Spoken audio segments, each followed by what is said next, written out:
So, who's prepared for Crazies 2? Yeah, this is happening today. I don't know what to say. This is gunfights, and it's about... You'll figure out. How about that? Yeah.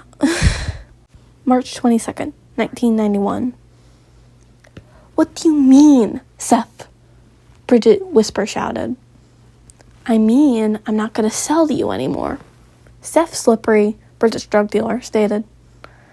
The two of them were at a very fancy restaurant eating dinner together. Why not? Bridget asked. Seth Slippery took a pause to eat his spaghetti, coughed, and then continued. Because you're crazy, bitch. I am not. Bridget pulled a gun out of her purse, which she'd brought in case the deal went awry. She proceeded to shoot Seth. Seth pulled out his own gun and shot at her. Capulet! A police officer behind Bridget shouted. As it turns out, a group of cops were having dinner at the same restaurant. One of the police officers was Matt. Wow. Bridget ran out of the restaurant, leaving behind her purse. She immediately ran into an alleyway, which was a dead end. What a fool. Bridget stared at her hands, which were mildly splattered with Seth's blood, and began to hyperventilate over the memories. She kind of forgot she was in a police chase and curled up into a ball. Please, why now? Bridget tried to wipe the blood off her hands onto the wall, but it just hurt instead. She heard footsteps, but she just covered her eyes. She tried to wipe blood off her cheek, but it wasn't even blood. It was dog slobber. Bridget, Matt stated. Bridget didn't say anything. I know it's you, Bridget. I know you know, asshole. Bridget tried to inhale, but she just hiccuped. She started crying like a little bitch. Oh dear. The pity on Matt's face was evident.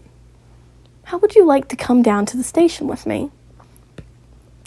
Bridget tried to speak for crying. I don't wanna. I won't even handcuff you, despite the fact you just shot a man in the center of a restaurant. Fine, only because I like you.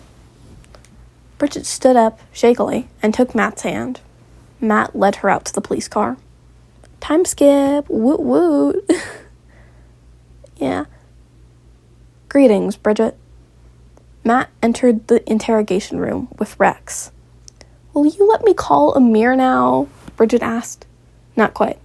I have something to speak with you about. Bridget's eyes narrowed, and she prepared for the lecture. I haven't spoken to you in 2 days. I haven't known where you are, or what you've been doing, or whether you're alive until I heard you shoot a man in a restaurant. Where have you been? With Seth.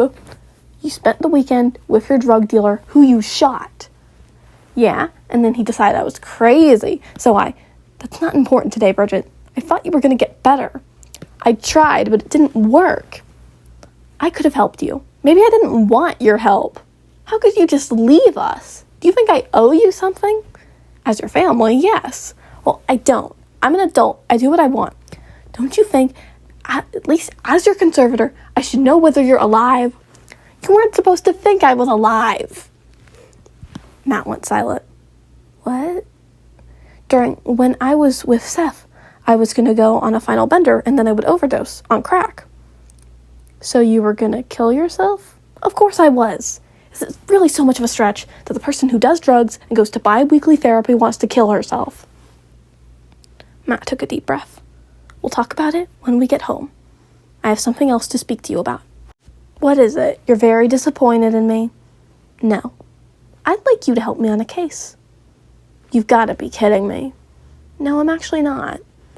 Matt pulled a file out of various half-eaten people. Something's been eating people. They call it the Chemtrail County Cannibal, because a really awesome name will certainly discourage people from becoming criminals, definitely. Why do you need me on this? Can't you get your cop buddies on this? Or do you just want to punish me more for being a crack whore? No, and you're not a crack whore. For some reason, the other police officers decided they should assign me, and only me, to this murder cannibalism case. Of course, just get the blind guy to do it. They're stupid. Most cops are. Matt sighed. Can't argue with that. Now, because I'm alone on this, I'd like you to help out. No way. I'm not some gross cop detective. Come on. It'll be good for you. You'll get out of the house, and you can't do crack when I'm nearby. It's not my style. No. Matt sighed. I hoped it wouldn't come to this, Bridget. I really did. What are you talking about? Bridget, we watched you shoot a man, and you literally confessed to it a few minutes ago. It would be incredibly easy for us to convict you, dear. Matt stood up. If you help me with the case, however, I'll let you walk free. How would you even do that? Well, you did take out a drug dealer for us, so we could just say it was for the best of society, and it was for the best. It was the best for society, and leave it at that. Damn, you're a bit corrupt. What cop isn't? Come on, you know this. Bridget sighed. Fine. I knew you'd figure out what's best for yourself. We'll start tomorrow. You're kind of badass, Matt. So are you. Aw, thanks, dude. How about I take you to therapy? I could use it. Bridget and Matt walked out of the interrogation room with Rex. And that's it. I'm kind of scared that people won't like this because it's, like, kind of anti-cop. I mean, yeah, you just watched Matt, like, blackmail someone into helping him with his murder cannibalism case. What the fuck? But, you know, I still like him. He's still cute. Blah, blah, blah. Go, Matt. Only good cop out there. Bye-bye. That's it. Yeah. Bye. Writing piece done.